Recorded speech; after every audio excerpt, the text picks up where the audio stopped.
Primera de Reyes 18, desde el 30 en adelante vamos a leer. En el nombre del Señor Jesús, dice: Entonces dijo Elías a todo el pueblo: acercaos a mí. Y todo el pueblo se le acercó, y él arregló el altar de Jehová que estaba arruinado. Y hablamos el día lunes, se nos habló acerca de esto. Y tomando Elías 12 piedras conforme al número de las tribus de los hijos de Jacob, al cual había sido dada palabra de Jehová diciendo: Israel será tu nombre, edificó con las piedras un altar en el nombre de Jehová.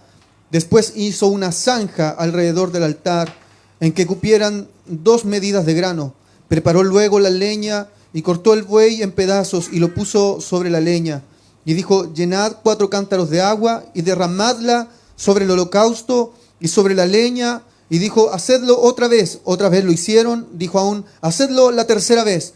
Y lo hicieron la tercera vez. De manera que el agua corría alrededor del altar. Y también se había llenado de agua la zanja. Amén.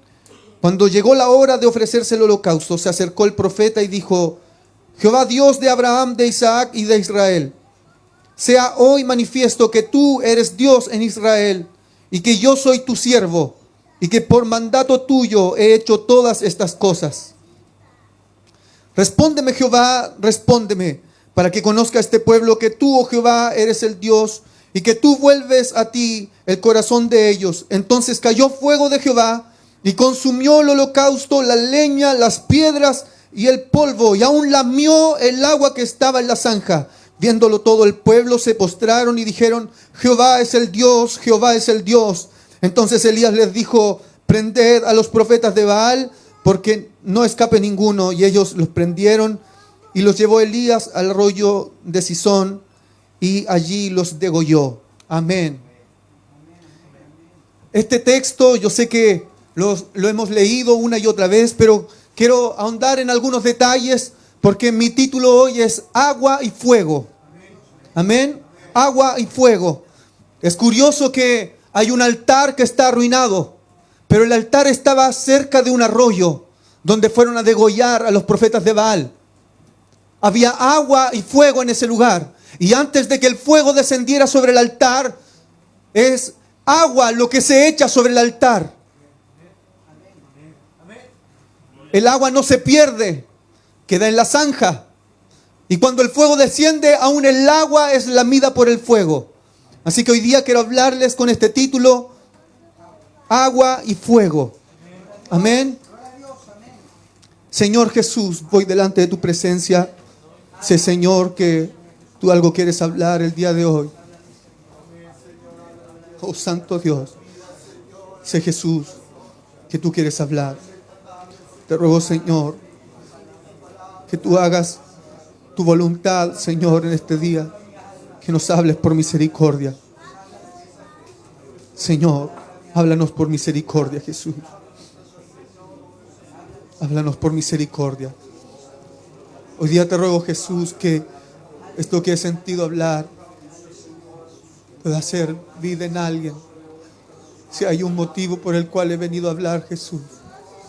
Si hay un motivo por el cual vengo a hablar esto. Y te ruego, Jesús, que tú me inspires, me unjas. Úsame por misericordia. Te lo ruego en el nombre de Jesús. Amén. Señor, prepara cada corazón para recibir tu palabra. Y también habla a mí primero.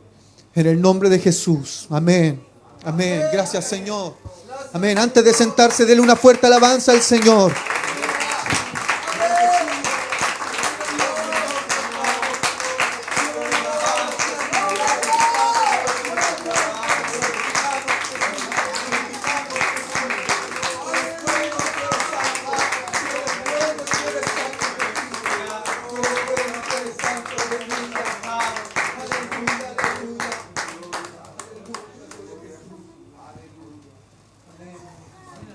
Tome su asiento. Gloria al Señor.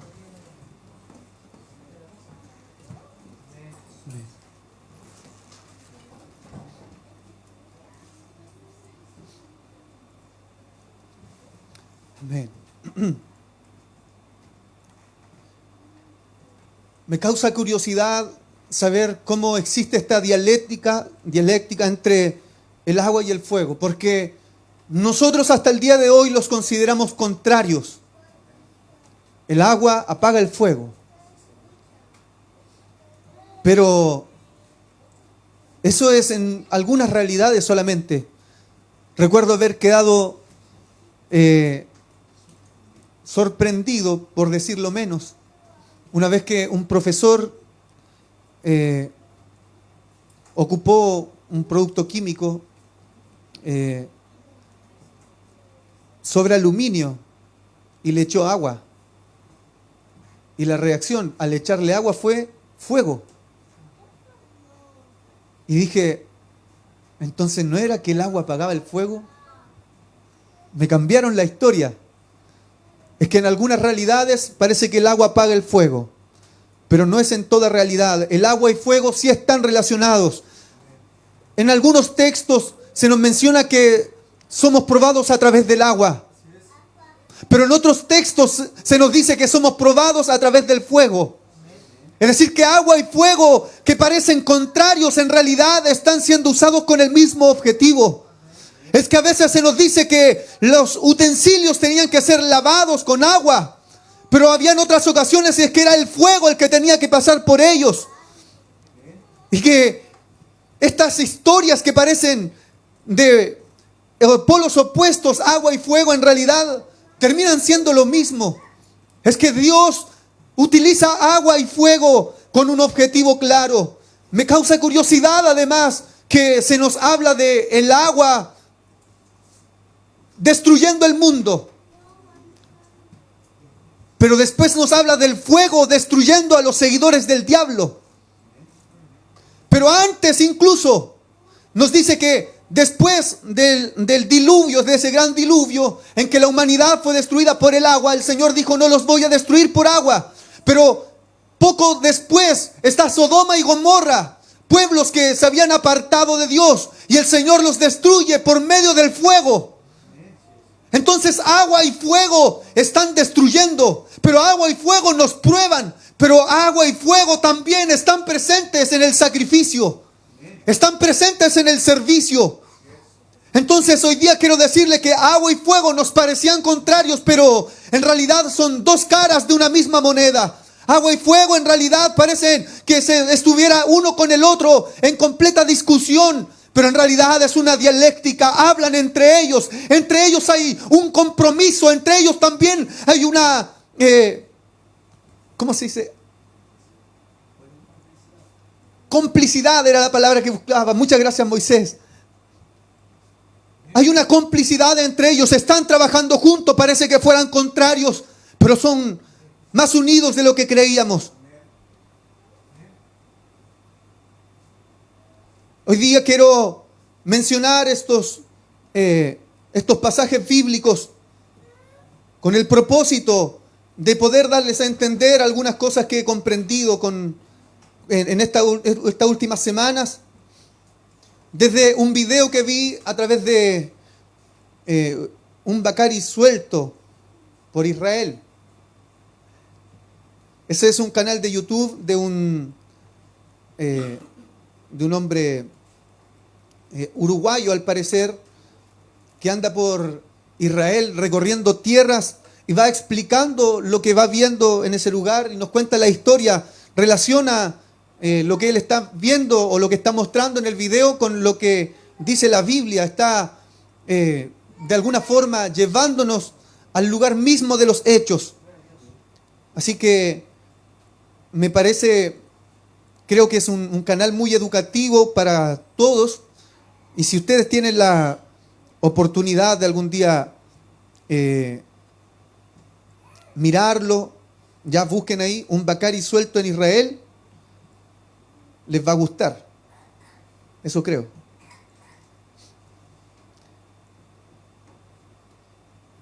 Y bien, quiero decirles de alguna manera lo que he visto estos últimos días. Y yo sé que Efraín ahí lo tengo vuelto loco trabajando, pero apenas se pueda, aparezca la primera imagen. ¿Se podrá? Porque la verdad es que desconociendo un poco el lugar, es difícil entender lo que se vivió. Pero me di cuenta de algo, que el agua era el centro de las civilizaciones. Si no hay agua, no puede haber civilización. La gente necesita el agua. Necesita el agua no solo para beberla, sino que también para limpiar. Sabemos lo importante que es el hervir el agua. Sabemos lo importante que es hervir los alimentos. Y que eso se hace con fuego. Por lo tanto, agua y fuego están presentes en las civilizaciones. Pero todo asentamiento humano tenía que ocurrir alrededor de aguas. Por lo tanto, Israel no es la excepción de esto. Y el Señor, cuando saca a Abraham de la tierra de Ur de los Caldeos, lo saca desde el norte y le dice: anda a la tierra que yo te voy a mostrar. Y lo envía hacia el sur y no le dice para dónde. Abraham en medio de su camino empieza a apartarse de sus familiares hasta que queda solo en las montañas. Y lo que vemos en la imagen allí es un sector montañoso.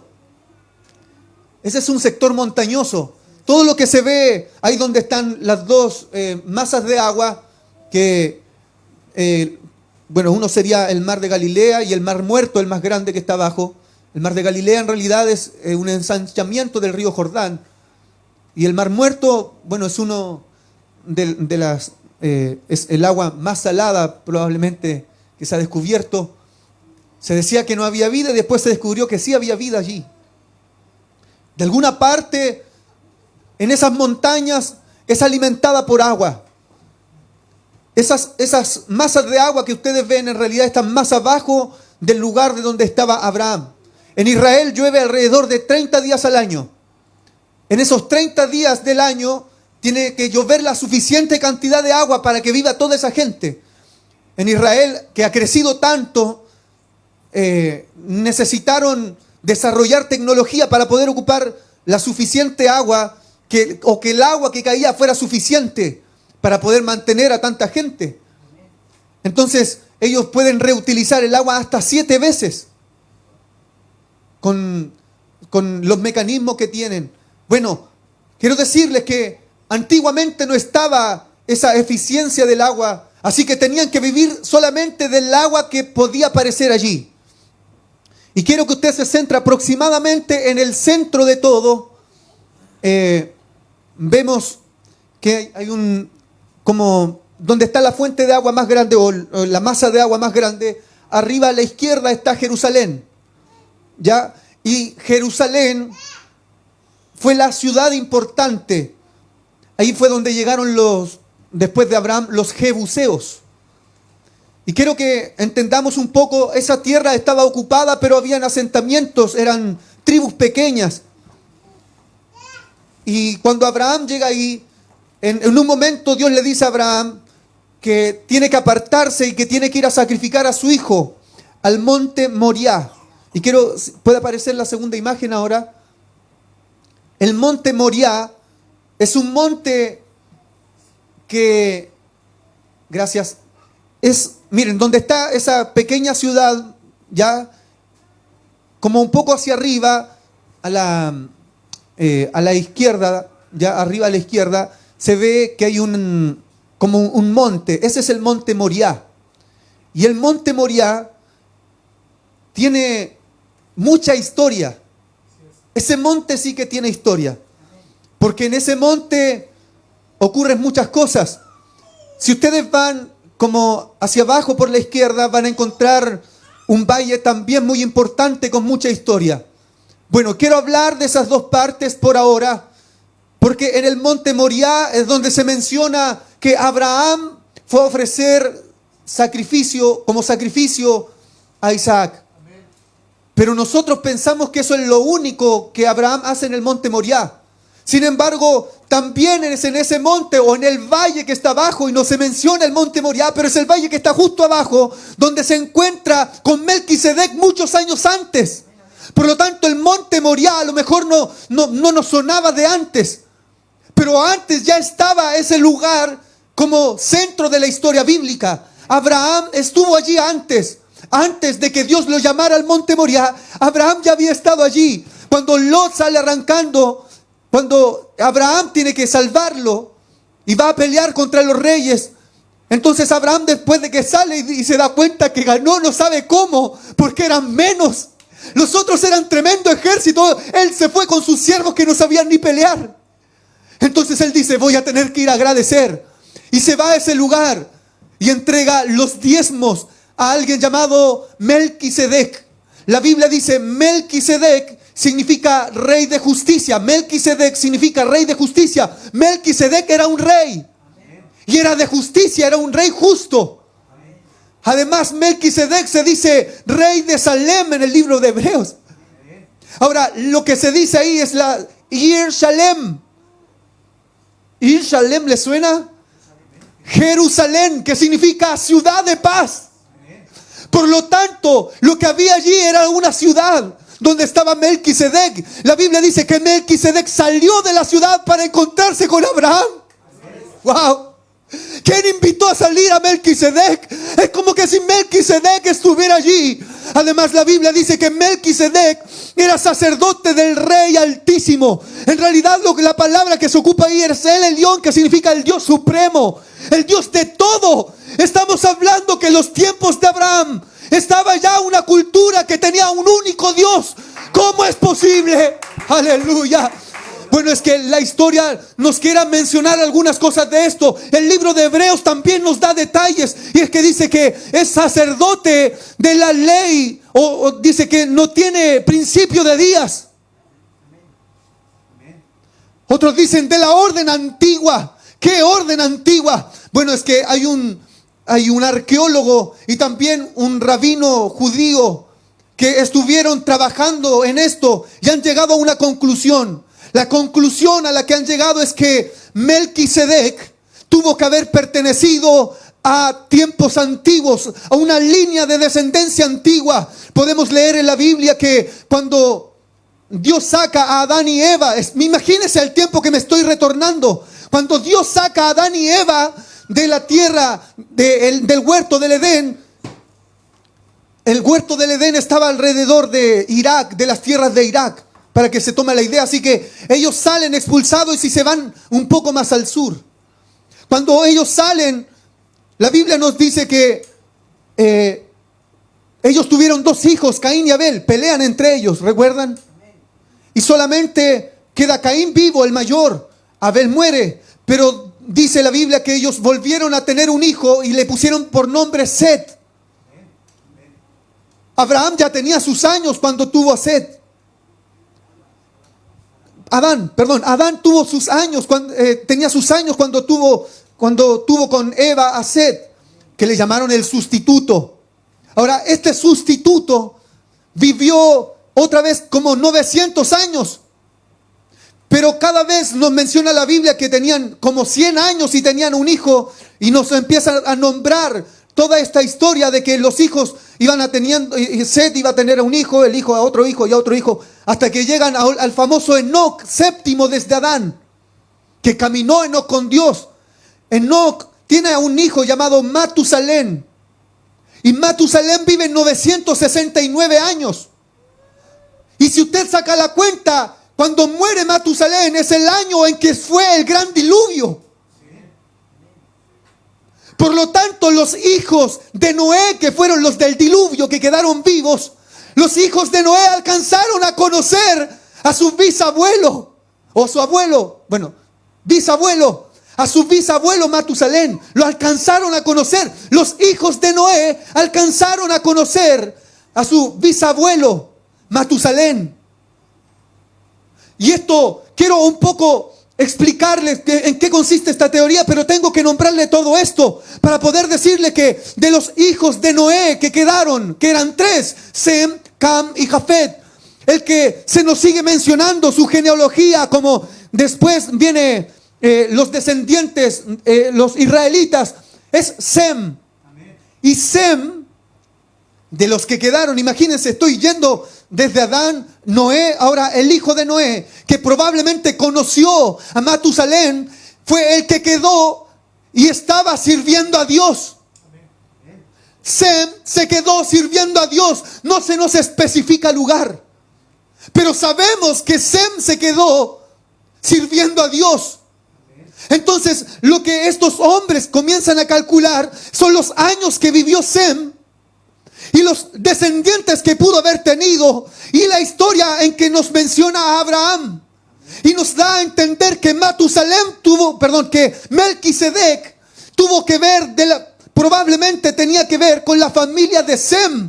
Por lo tanto, cuando se nos menciona que no tiene principio de días, Melquisedec, que no tiene principio de días, probablemente se refiera a que si usted comienza a ir atrás de Melquisedec da directamente a Sem, y si da directamente a Sem, entonces a Noé, y entonces a Adán, y entonces al Dios que los creó. Por lo tanto, Melquisedec probablemente fue el siervo que quedó desde Adán en una genealogía interminable que no tuvo cortes hasta llegar a Melquisedec. Y ahora Melquisedec sale a recibir a Abraham. Y Abraham entrega sus diezmos. Abraham está siendo llamado por un único Dios en medio de pueblos que creen en muchos dioses. Abraham está creyendo en el llamado de un único Dios, y ese llamado lo lleva a acercarse a la tierra donde está Melquisedec, que sirve a ese único Dios también. Estas historias, ¿cómo se pueden conectar? Únicamente tiene que haber un llamado divino que tenía que estar haciendo Abraham desde lejos para poder conectarse con este hombre Melquisedec, que servía a un único Dios también. Oh, aleluya. La imagen, si se puede otra vez, la misma imagen. Quiero que vean por un momento que hay como una forma específica de esas murallas que se ven allí. Lo que usted ve allí es la ciudad de David. Ahora, es hermoso entender que había un arroyo por el valle que parece que no tiene inicio porque aparece entre medio de las rocas. Hay un arroyo. Y lo que David, cuando llega al trono, lo primero que hace, dice: voy a conquistar esa ciudad. Esa ciudad que ve allí, antes de ser la ciudad de David, eran los jebuseos los que la poseían. Y los jebuseos, como estaban arriba, mire, yo quiero que entienda algo. El monte Moriah está un poco más bajo y está desocupado. El monte Moriah estaba desocupado. Probablemente no había riqueza de agua en ese monte Moriah. La riqueza del agua estaba en el monte de al lado, donde estaban los jebuseos.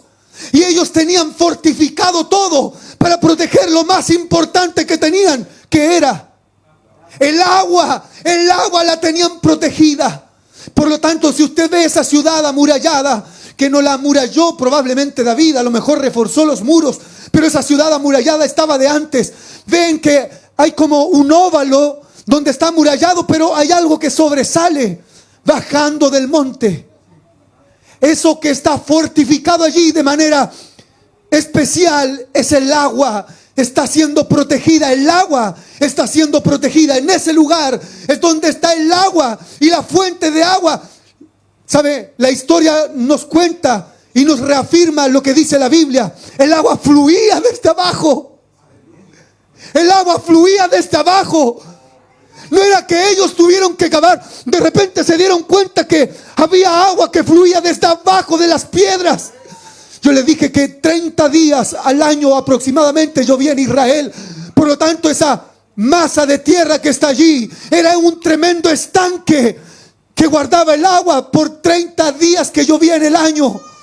Esos 30 días, arriba tierra fructífera, pero por debajo en el suelo, más abajo del suelo, hay rocas que funcionan como un estanque, que guardan agua. ¡Qué hermoso! La Biblia nos dice que la tierra prometida fluía leche y miel. No solo eso fluía, también fluía agua, que era lo que iba a permitir que leche y miel fluyeran. Era agua lo que brotaba, literalmente brotaba. ¡Qué hermoso! Es en ese lugar donde se han encontrado restos arqueológicos Pero antes quiero decirle que lo que David hace para entrar a esas ciudades, aprovechar el agua. El agua le dio el camino para entrar. Y lo que David hizo fue entrar por la parte de más abajo del valle. Antes de entrar a los muros, David se dio cuenta, bueno, si agua sale por aquí, aguas tienen que tener ellos. Y probablemente es esta misma agua, así que nos vamos a ir por este lugar. Hay algunas imágenes que me gustan, y es que en realidad son piedras madres lo que hay ahí, que fueron partidas por el agua que corría hacia abajo. Y los espacios son aproximadamente de unos 50 hasta 80 centímetros. De altura en algunas partes son 3 metros, pero de altura en otras partes son 1,5 metros. Y por esos lugares se metieron David y sus hombres para poder tomar la fortaleza. Los jebuseos estaban contentos y creídos porque esos muros eran impenetrables. Pero es que el agua ya había hecho un camino. Y David dice, este camino es el que yo voy a aprovechar. Este camino es vida, pero esta tierra es prometida para nosotros. Es vida para nosotros, dijo David. Yo la tengo que tomar. Se fue por eso. Entró por todos esos callejones naturales de piedra. Y cuando ya estaba dentro, llegó a la fuente de agua. David llegó a las fuentes de agua. Y desde ahí comenzó a atacar desde dentro de las murallas. Y comenzó a adueñarse de esa ciudad. ¿Qué iban a hacer? La ciudad era lo único que tenían. Las murallas eran lo que los defendía. ¿Para qué iban a necesitar tantos soldados y con las murallas que tenían? ¿Para qué se iban a preparar para la guerra? Por eso dicen que hasta los ciegos, hasta los cojos van a acabar con David y su ejército. Lo que ellos no esperaban era que David iba a estar adentro. Y ni cojos ni ciegos ni le iban a servir. Ni los hombres más fuertes les iban a servir.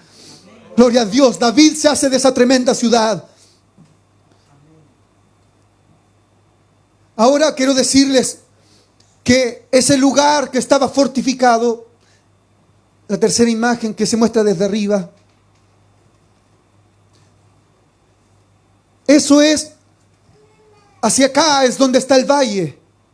Ya hacia abajo es donde está el valle, hacia arriba está el monte. Y lo que vemos allí son distintos departamentos. Me gusta esta imagen porque es en este lugar donde se encontraron restos arqueológicos de agua, vasijas rotas, cerámica. Se encontró que en ese lugar, eso está al ladito del agua, pero gente se notaba que iba allí con vasijas. Curiosamente, la historia nos narra que Jacob en un momento va a un lugar llamado Betel, bueno, se llamaba Luz antes, y está todo en el monte Moriah al ladito, todo está junto, todo está allí mismo, en ese mismo sector. ¿Por qué Jacob no iba más allá? Bueno, Jacob no iba más allá porque estaba amurallado probablemente. Ya estaba fortificado, pero un lugar específico donde estaba el agua. Sin embargo, el agua era pública, pero probablemente había gente allí resguardando que nadie se pasara de listo. Ahora, lo que encuentran allí es que lo que nos dice la historia en la Biblia y lo que podemos ver con los restos arqueológicos. La Biblia dice que Jacob tiene un sueño. Él levanta una piedra y la unge con aceite. En los tiempos de Jacob, mucho después de Abraham, quizás 200, 300 años después, está Jacob ungiendo una piedra con aceite. La pregunta es, ¿de dónde sacó aceite? A la derecha, la siguiente imagen, por favor. Quiero que vea por un momento cómo se ve esto desde el frente. A la derecha hay un espacio donde los restos arqueológicos, lo que encontraron allí, les da a entender que allí se hacía aceite. Hay una prensa de olivas, una prensa de aceitunas. Y molían aceite, pero esta prensa, a diferencia de todas las otras prensas, es una prensa pequeña. que se hacía aceite, pero no se hacía aceite como de manera industrial o de manera para satisfacer las necesidades de una pequeña villa o de una familia.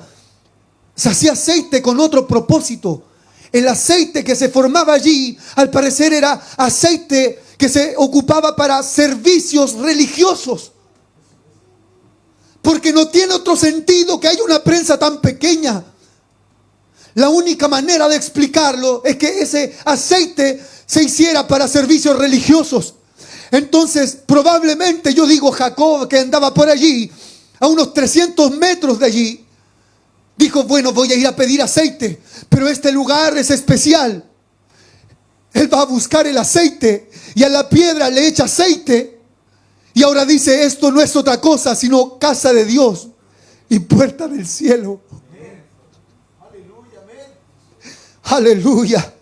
Jacob está determinando ese lugar. Este lugar es sagrado. No solamente donde está el agua, sino también donde él está haciendo ese sacrificio, donde él está entregando cosas, donde él entiende que es donde su abuelo Abraham iba a ofrecer por sacrificio a su hijo Isaac, el propio padre de Jacob, donde antes había entregado el diezmo. La Biblia dice que Jacob también entrega diezmos. Entonces, es que aquí nunca se detuvo el sacrificio y el servicio a Dios. Nunca paró.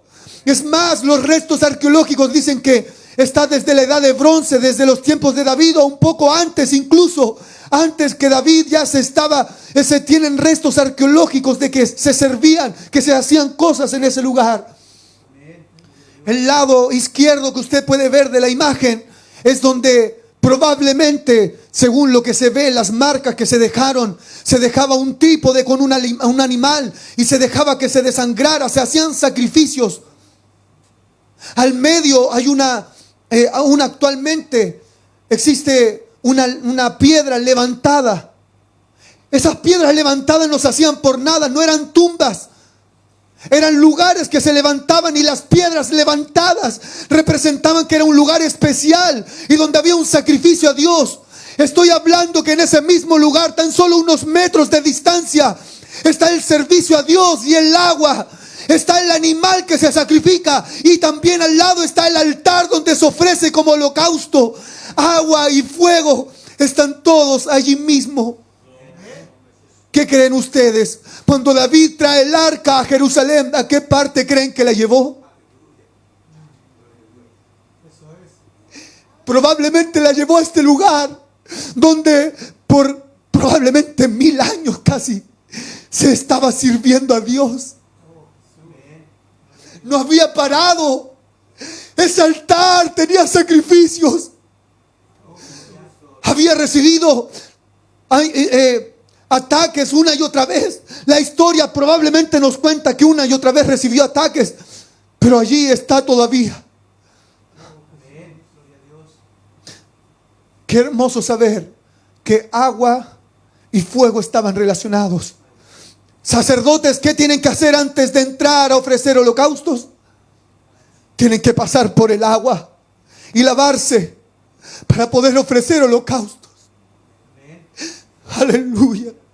Agua y fuego. Agua para limpiarse, para lavar vestiduras.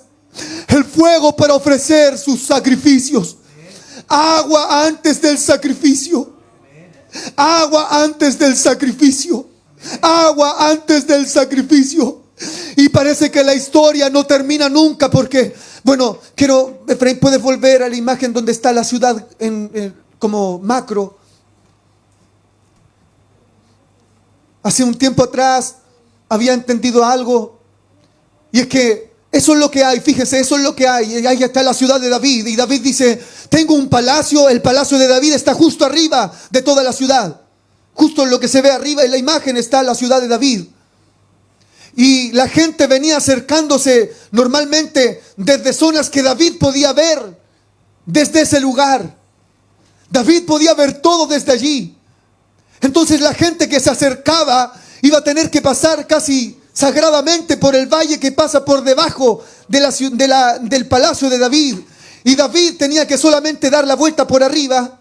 Quiero que lo vea allí. tenía que dar la vuelta por arriba y llegar aquí donde estaba la fuente de agua. Y al ladito estaban los sacrificios. Entonces David tenía todo bajo control. Por lo tanto, David puede decir que Dios había dicho que en Sión él iba a tener su morada para siempre. Es que David no estaba mintiendo. David sabía que era ese el lugar histórico donde se habían ofrecido siempre los holocaustos. Por lo tanto, David no lo escogió Dios.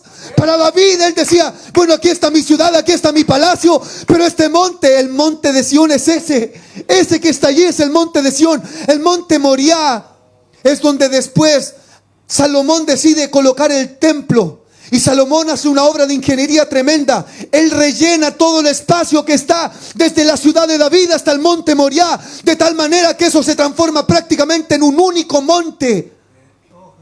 Lo que la gente no entiende actualmente es que cuando se leen los salmos de su vida, nadie entiende por qué se llaman salmos de su vida, porque desde la ciudad de David se baja hasta llegar al monte donde estaba el templo.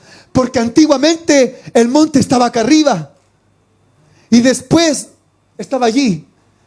Y después se hizo el monte en lo que se llamó la emplanada o la explanada. De cualquiera de las dos maneras se puede decir, porque se aplanó, se emplanó, pero se rellenó. Trajeron material para rellenar y que todo eso quedara prácticamente parejo, hasta llegar al monte Moriah. Y en el monte Moriah, donde Abraham ofreció sacrificios, donde luego los demás siguieron ofreciendo sacrificios en el monte Moriah. En el monte Moriah está hasta donde llegó la maldición que acarreó David después de censar al pueblo. Hasta el monte Moriah, hasta allí llegó. Y David dijo, voy a comprar ese monte, porque parece que es todo este sector el santo.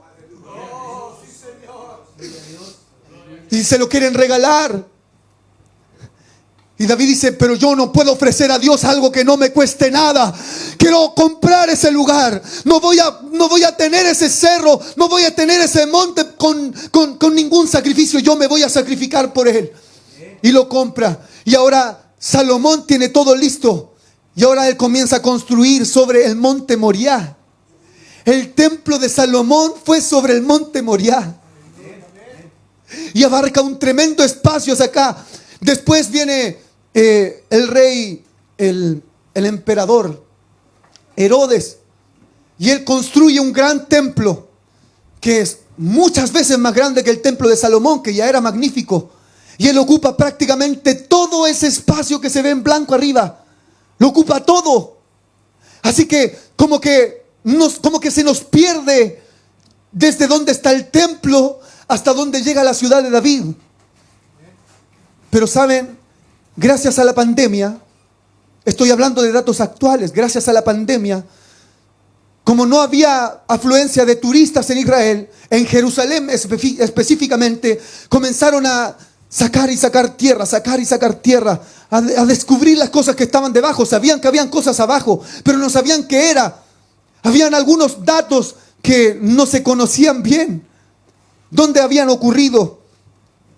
Algo que me agradó fue saber que hace un tiempo atrás, en tiempo de pandemia, también les mencioné que había, como que quise tratar de seguirle el rastro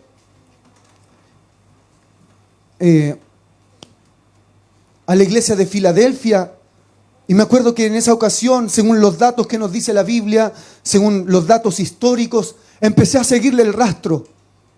Y cuando le seguí el rastro, todo me apuntaba a que habían llegado a fines del siglo XIX a América, pero que antes habían también llegado hacia el norte.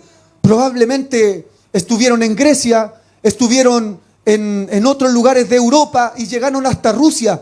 Eso es lo que logré identificar del sector donde estuvo Filadelfia. Y en esa ocasión me llegó esta idea, siguiéndole el rastro, y de que existía una iglesia ortodoxa que probablemente tiene raíces de estas iglesias que se mencionan en el libro de Apocalipsis. Y lo que descubrí en este tiempo es que la iglesia ortodoxa griega había comprado una tremenda cantidad de terrenos en Israel. Y son terrenos de la iglesia ortodoxa griega los que se han ido escarbando y buscando más restos arqueológicos. ¿Cómo se conecta la Biblia, digo yo? Oh, qué hermoso. Esta iglesia ortodoxa griega es dueña de un espacio allí en Jerusalén que estaba abandonado. Pero con este tiempo de pandemia lo empezaron a escarbar de nuevo con mucho cuidado para saber qué había allí. Y empezaron a descubrir estas cosas que le acabo de mencionar. Pero esto venía desde un poco antes, hacía unos 10 años. Y con este tiempo de pandemia empezaron a escarbarlo con más premura. Pero entre estas cosas que ocurrieron, de repente se les rompe una cañería de agua. Cuando se les rompe una cañería de agua, estoy hablando de este sector que está por acá, para que ustedes lo puedan ver como al norte y hacia la derecha, hacia el este de lo que se ve allí. Se les rompe una cañería. Eso es parte de los terrenos de la iglesia ortodoxa griega. Se les rompe una cañería y tienen que empezar a escarbar para arreglarla. Y de repente se dan cuenta que las piedras en realidad no eran piedras así nomás que estaban como parte del muro. Había una escalera. Descubrieron que era una escalera que había allí. Siguieron escarbando y escarbando y escarbando y escarbando. Fíjense, estoy hablando de los pies del monte Moriah, que es donde se hizo el templo. Y después comenzaron a abrir y descubrieron que era una piscina inmensa de grande, con tremenda capacidad de agua. Y descubrieron que ese es el lugar exacto del estanque de Siloé. Y que está a la entrada de donde estaba el templo de Herodes y también el templo de Salomón. Ese tremendo estanque que se hizo allí, se hizo primero con el propósito de lavarse antes de entrar a Jerusalén, al lugar donde estaba el templo, para ofrecer los holocaustos. Agua y fuego. Le dieron tal importancia a eso. Es más, en los tiempos de Jesús nos dice la Biblia que todos tenían que irse a censar. Y llegó una tremenda cantidad de gente a estas tierras. Inmensa de grande, porque se habían ido lejos de esos territorios. Pero como había que censarlo, tuvieron que volver a esas tierras. Y cuando volvieron a esas tierras, llegaron alrededor de 2 millones de personas. ¿Y qué pasa con 2 millones de judíos llegando a un pueblo que tenía, no sé, alrededor de 50,000, porque ya era muy grande? Bueno, ¿qué pasa? Se necesitan más lugares para lavarse. Y en estos tiempos de pandemia comenzaron a escarbar y encontraron un lugar, otro lugar, otro lugar, otro lugar, otro lugar. Cientos de lugares encontraron donde la gente llegaba para lavarse y poder entrar a Jerusalén. Porque también la historia nos dice y la Biblia nos dice que para las fiestas llegaban millones de personas desde todas partes del mundo, no solamente judíos, sino que también otras personas simpatizantes del pueblo judío, a mirar qué pasaba en ese lugar, por qué había tanta afluencia de público. Así que en la necesidad tuvieron que hacer muchos lugares para lavarse. Y ven un montón de cavernas que tienen pozos de agua. La piedra, a veces labrada, a veces no, y está allí, y mucha gente se iba a lavar porque se juntaba agua. Y algunos se preguntan, ¿de dónde sale el agua? El agua ellos no la llevaban ahí. Ellos despejaban el lugar para llegar al agua. El agua sale entre las piedras. Desde allí sale el agua. Quiero, hermanos y hermanas, asegurarles algo. Que el pueblo de Israel solamente estaba obedeciendo lo que Dios le dijo. Cuando Elías menciona, después, yo siempre pensé que era algo de orgullo de Elías, porque como que mandaba y mandaba y mandaba. Pero Elías en su oración es sincero. Y me da la impresión que si yo, casi 3,000 años después, estoy diciendo que Elías como que actuó con orgullo, me imagino la gente de esos tiempos viendo a Elías actuar que parecía orgulloso, pero Elías en su oración les dice: esto no es orgullo, yo los mandé a hacer todas esas cosas. Pero en su oración él dice: Señor, para que la gente sepa que por mandato tuyo he hecho todas estas cosas. Es que quiero ser específico en algo: que el altar que estaba allí, las piedras que fueron lavadas por el agua que fue vertida sobre el altar, la zanja que fue hecha para mantener el agua antes de llegar al holocausto, todo eso fue mandato de Dios. Para el pueblo samaritano, que tenían su propia cultura, el pueblo samaritano tenía su propia cultura, y para ellos todo había ocurrido allí en ese, porque es una cordillera. El Monte Carmelo es un cordón montañoso, y ahí hay distintos picos, distintas cumbres, y para ellos todo ocurrió allí. Todo el Antiguo Testamento ocurrió allí. ¿Saben? En un momento los árabes se pusieron a matar samaritanos. Quedaron vivos como 169, según el conteo que se hizo. 169 samaritanos quedaron vivos, pero no se extinguieron. 169 samaritanos. Es que en Samaria había un altar arruinado. Oh, gloria a Jesús. Había un altar arruinado, pero había un altar todavía. Oh, se han encontrado restos arqueológicos en distintos montes de ese cordón montañoso del llamado Monte Carmelo. Se han encontrado varios lugares llamados altares. Había muchos altares allí.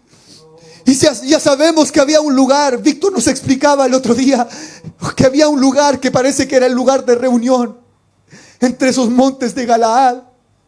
Sabemos que había un lugar donde todavía había servicio a Dios. Y cuando se acabó el servicio a Dios, apareció Elías y dijo: esto se tiene que restaurar. Y cuando el pueblo samaritano fue expulsado primero de sus tierras y después perseguido por los árabes, lo estaban a punto de matar y exterminar a todos. Y los judíos aparecieron allí para defender a sus hermanos samaritanos. Y los defendieron de esta manera: ellos puede que no sean judíos, pero también creen en la Torá, creen en Moisés, y por lo tanto también son nuestros hermanos. Y los árabes, también hijos de Abraham, dijeron: bueno, estos son primos nuestros y los vamos a tener que dejar vivos. Dejaron vivos, se dice, a 169 samaritanos. Y esos 169 samaritanos comenzaron a repoblar toda esa zona que está justo al norte de este monte Moriah. Jesucristo, cuando vino a Israel, Él estuvo por las tierras de Israel, pero no solo por el pueblo judío. Él fue a recorrer las tierras de Samaria. Y quién sabe, a restaurar altares que estaban arruinados. Él llega al pozo donde estaba el agua, al pozo de Jacob, y enciende el corazón de una mujer samaritana. En Samaria va la gente. Después de que Jesucristo ascienda al cielo, Felipe va a la tierra de Samaria y les comienza a hablar del bautismo en agua. Oh, María, les habla del bautismo en agua para que limpien sus vestiduras. Pero Él no pudo orar por ellos para que recibieran el Espíritu Santo. Así que manda a llamar a Pedro y Juan. Y cuando ellos llegan, el fuego desciende sobre ellos, después de haber sido lavados. Y quién sabe, usted a lo mejor no entiende, pero recuerde la historia que antes estaba Juan el Bautista bautizando en agua. Y él dice: el que viene detrás de mí, Él los bautizará con Espíritu Santo y fuego. Agua y fuego, agua y fuego, agua y fuego. Lo veo una y otra vez: agua y fuego, agua y fuego. Somos pentecostales apostólicos porque somos apostólicos, obedecimos el mandato de los apóstoles, bautizados en las aguas. Bautícese cada uno de vosotros en el nombre de Jesucristo para el perdón de los pecados, y recibiréis el don del Espíritu Santo. Hemos sido bautizados en el bautismo en agua y en el bautismo del Espíritu Santo y fuego. Hoy día estamos aquí porque hemos sido lavados. Nuestras vestiduras han sido lavadas en agua. Pero no solamente eso, sino que también hemos sido purificados por el fuego del Espíritu Santo. Si el agua nos limpia, el Espíritu nos santifica. El agua nos limpia de nuestro pasado, pero lo que nos santifica día a día es el Espíritu Santo. Y no podemos determinar que nuestra vida terminó o nuestra cristiandad o nuestro acercamiento a Dios terminó el día que recibimos el Espíritu Santo. Debemos entender que esto va más allá de eso. Podemos ir un poco más profundo.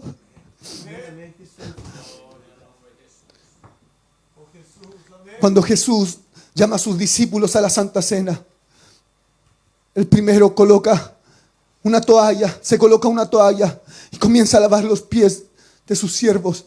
Y sus siervos les dicen, sus discípulos, aparece Pedro y dice, pero Señor, ¿cómo nos vas a estar lavando? Nosotros deberíamos hacerlo contigo, nosotros deberíamos darte este recibimiento. Y Jesús les dice, es que yo los tengo que lavar para que puedan formar parte de esto. Entonces le responden, Señor, entonces también lava nuestras manos, nuestra cabeza, lávanos completitos. Y Jesús le dice, no, es que solamente sus pies son los que se han ensuciado. Solo sus pies. Debo limpiar sus pies que se han ensuciado en el camino. Y esto no puedo evitar siempre recordar la otra ocasión en la que se mencionan los pies. Antes es Josué que tiene que quitarse las sandalias para poder estar en ese lugar donde es lugar santo, le dice el ángel. Y Josué entiende muy bien a qué hace referencia. Es que su mentor Moisés ya lo había hecho antes. Cuando Dios le dice, quita las sandalias de tus pies porque el lugar en el que estás es tierra santa. Moisés se quita sus sandalias y se puede acercar a donde estaba el fuego. Hoy día quiero decirles, este mensaje, si tiene un propósito hoy, es que debemos recordar una y otra vez este lavamiento. La Biblia nos habla en el libro de Hebreos que no podemos dejar de lado las doctrinas más esenciales. Y habla de los bautismos. Pero también esta palabra se refiere a los lavamientos que se hacían, esos que les mencioné antes de llegar a Jerusalén.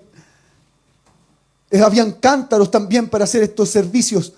Pero también antes de entrar a Jerusalén estaban para todos los turistas, la gente que venía llegando, estaban esos lugares naturales donde la gente pasaba a lavarse. Y ahora eso nos dice el libro de Hebreos. El escritor a los hebreos dice, no se olviden de esto, los lavamientos, no se olviden. Y he entendido que nuestra sociedad está tan sucia, nuestros ojos es tan fácil que entre por ellos inmundicia, es tan fácil que oigamos cosas que nos hacen daño a nuestra vida espiritual, es tan fácil porque de repente un alumno por ahí dice una grosería, otro por allá la repite y hasta cuesta mantener el orden en el preuniversitario. Me he dado cuenta que hasta en el preuniversitario uno dice, bueno, no están en el colegio, hay menos confianza, y de repente aparece uno con una grosería. Les tengo que llamar la atención. No puedo evitar que esas palabras lleguen a mi mente. Y por eso que se hace tan necesario los lavamientos. Por eso que se hace necesaria el agua. Por eso que se hace necesario llenar la mente de nuevas cosas sanas, puras. Porque cuando la gente, ¿sabe? En el mundo todo pecado es normal. Antes del matrimonio se puede hacer lo que se quiera con la pareja. Es normal. Cuando alguien le dice que va a permanecer virgen hasta el matrimonio, no solo le llaman anticuado, sino que ¿cómo pueden ser tan tontos?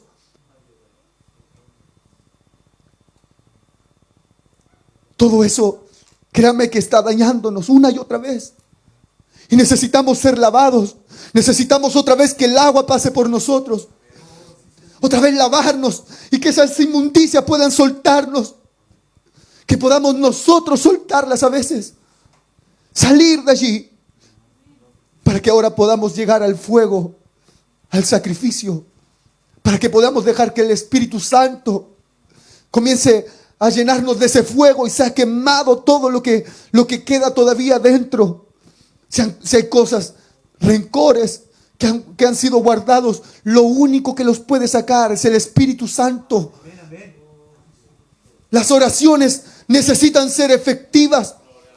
Que cuando nosotros estemos en esa situación en que hay algo guardado dentro, que estamos dejando en nosotros, en nuestra mente, que sigan pensamientos de mal una y otra vez. Cuando esos pensamientos están allí, a lo mejor el lavamiento nos quitó lo último que escuchamos, pero lo que hemos estado guardando ya por tiempos, solo el Espíritu Santo lo puede sacar. Cuando el Espíritu Santo nos consuela, cuando el Espíritu Santo nos purifica, cuando el Espíritu Santo quema, esa es la única forma. Y otra vez, agua y fuego. Agua y fuego.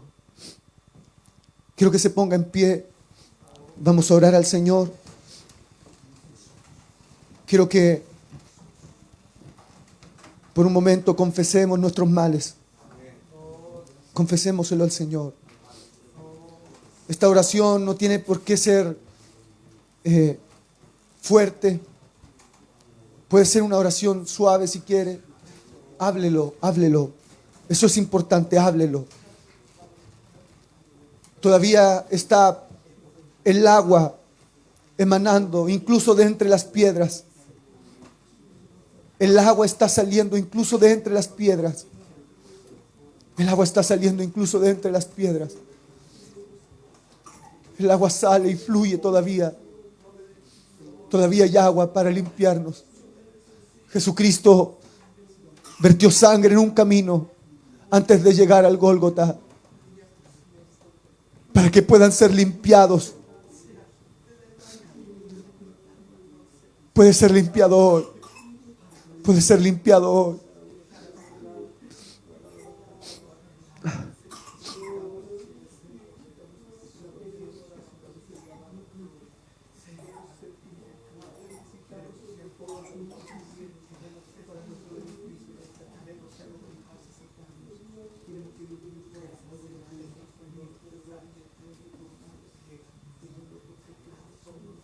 Hoy le he entregado evidencia de que esto es mandato de Dios. Esto es mandato de Dios. En las epístolas se nos dice en más de una ocasión que debemos arrepentirnos. Pero si ya nos bautizamos, es que tienes que arrepentirte. Porque hemos fallado muchas veces. Es que nuestros ojos nos hacen pecar. Nuestra mente trabaja sucio a veces. Nuestra mente tiene juegos sucios. Nuestra mente está engañándonos. Nuestra mente necesita ser lavada. Nuestra mente vuelve a necesitar ese lavado, ese lavamiento. Por algún motivo se nos menciona otra vez. Estos lavamientos se nos mencionan otra vez. No es para que los pasemos por alto. Es que tenemos que ser lavados. Es que la necesidad nos dijo que antes de llegar al monte donde se iba a ofrecer el sacrificio, el holocausto, antes de ofrecer el fuego, antes de eso, debíamos pasar por el agua. Antes de eso debíamos pasar por el agua. Antes de eso debíamos pasar por el agua. Agua y fuego, agua y fuego, agua y fuego. ¿Sabe que se ha acusado a la iglesia? Porque se está perdiendo el fuego verdadero. Porque se está perdiendo el fuego genuino. Se está acusando a la iglesia porque se está perdiendo. Algunos dicen se está perdiendo el fuego. Se está perdiendo el fuego. Yo le quiero decir por qué iglesias han perdido el fuego. Es porque han evitado el camino del agua. Han perdido el fuego porque han evitado el camino del agua. No han podido conquistar las fortalezas porque han perdido el camino del agua. Porque han buscado otro camino para tener otro tipo de fuego. Un fuego engañoso, otro fuego, otro fuego, Oh, Vishatiere, Maitese, Yarameshe, Kirema.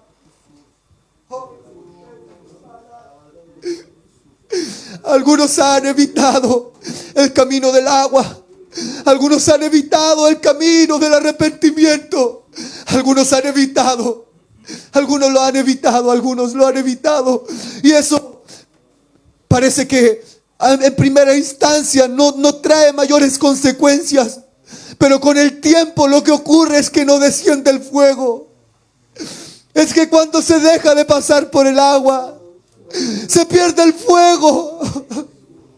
Es que cuando se deja de arrepentirse, es que cuando se cree que ya somos perfectos, es que el que cree estar firme, de repente cae y ya se malacostumbró, ya dejó de hacer el sacrificio que hacía antes, ya dejó de hacer los lavamientos que hacía antes. Ha dejado de hacer ese momento de arrepentimiento, lo ha dejado de lado. Ha dejado de lado ese momento en que se arrepentía, en que le decía a Dios, le confesaba. Antes del bautismo, muy pocos han sido los que confiesan sus pecados. Y he descubierto que hay poder en la confesión. Hay poder en la confesión, que cuando lo dices, te liberas. Cuando lo dices, ocurre sí un lavamiento.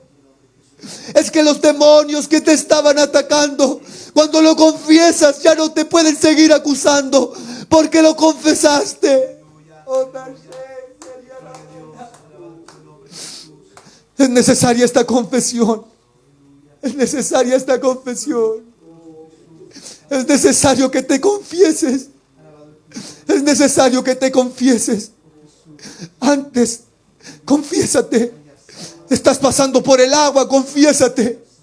Estás pasando por el agua. Que todo lo que digas se lo lleve el agua. Que todo lo que digas quede en el agua. Y que cuando salgas del agua puedas salir con una conciencia limpia. Pedro dice que solo 8 personas fueron salvadas por agua.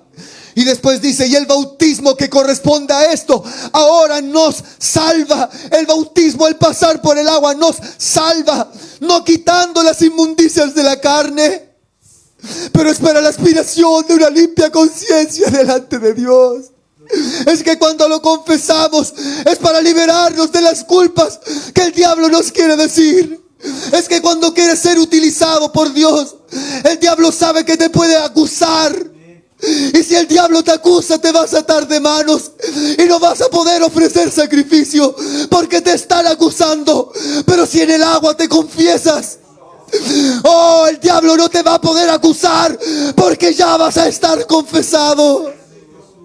Entonces vas a poder ir un poco más allá y vas a poder llegar al altar y vas a poder tomar aceite y vas a poder ofrecer holocausto y vas a poder ofrecerte en sacrificio y vas a poder ofrecer adoración.